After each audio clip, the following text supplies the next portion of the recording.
नमस्कार। आज बात होगी भारत के संविधान की। मतलब वो किताब जो बताती है कि भारत क्या है, और साथ ही उस इंसान की जिसने इसे बनाने में सबसे बड़ा, सबसे अहम रोल निभाया। 1 मिनट के लिए इस सवाल के बारे में सोचिए। बात सिर्फ कोई रूल बुक लिखने की नहीं थी। बात थी 30 करोड़ से ज्यादा लोगों को, जो जाति, धर्म, भाषा, हर चीज में बटे हुए थे, उन्हें एक साथ लाकर एक देश बनाने की। ये एक बहुत बहुत बड़ी चुनौती थी। तो चलिए इसी में थोड़ा और अंदर चलते हैं। तो साल था 1947। भारत आजाद तो हो गया, पर अपने साथ लाया था चुनौतियों का एक पहाड़। सोच कर देखिए, एक तरफ सैकड़ों छोटी बड़ी रियासतें थीं जिन्हें एक देश बनाना था। दूसरी तरफ बंटवारे का जख्म था जो अभी ताज़ा था। और समाज में सदियों से चली आ रही ऊंच नीच की दीवारें थीं। इन सब मुश्किलों के बीच एक ऐसा सिस्टम बनाना था, एक ऐसा लोकतंत्र जो हर किसी को बराबर का मौका दे। सच कहें तो ये काम नामुमकिन सा लग रहा था। तो फिर सवाल यही था, इस नामुमकिन से लगने वाले काम को करेगा कौन? कौन लिखेगा भारत की तकदीर? और यहीं पर कहानी में एंट्री होती है डॉक्टर भीमराव रामजी अंबेडकर की। एक ऐसा इंसान जिसने भारत की सामाजिक कड़वाहट को, उसके अन्याय को खुद जिया था, महसूस किया था। उनकी जिंदगी को देखें तो ऐसा लगता है मानो ये सब उन्हें इसी बड़े काम के लिए तैयार कर रहा था। एक ऐसी जाति में पैदा होना जिसे अछूत माना जाता था, और वहां से निकलकर कोलंबिया और लंदन स्कूल ऑफ इकोनॉमिक्स जैसी दुनिया की टॉप यूनिवर्सिटीज में पढ़ना। उनका जो तजुर्बा था और जो ज्ञान था, उसका कोई मुकाबला नहीं था, और शायद इसीलिए उन्हें संविधान की ड्राफ्टिंग कमेटी का चेयरमैन बनाया।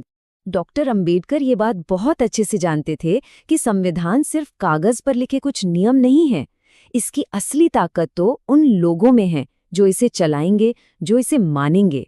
उनकी ये बात आज भी हमें याद दिलाती है कि दुनिया का सबसे अच्छा संविधान भी बेकार है अगर उसे लागू करने वाले लोगों की नीयत ही ठीक न हो।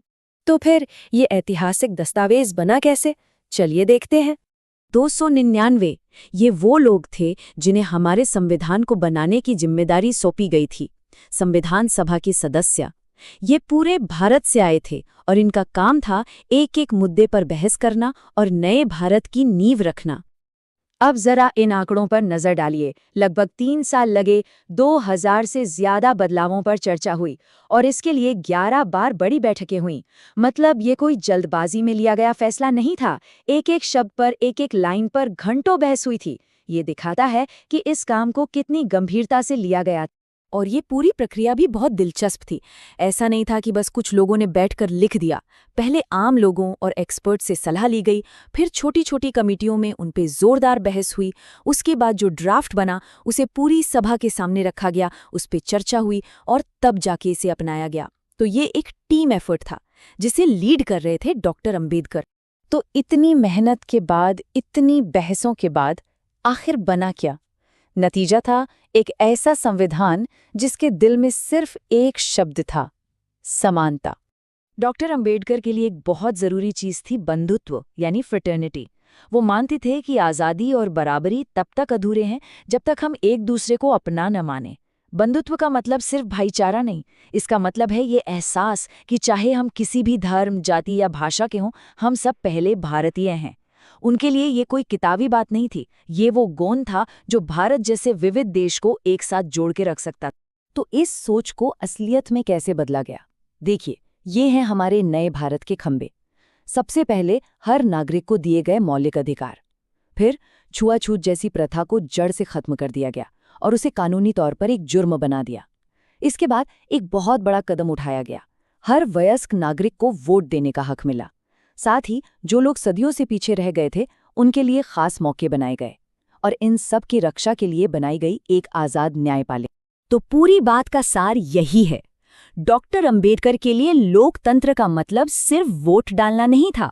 उनका मानना था कि असली लोकतंत्र तो तब आएगा जब समाज में बराबरी होगी, जब कोई किसी से उसकी जाति पूछकर भेदभाव नहीं करेगा।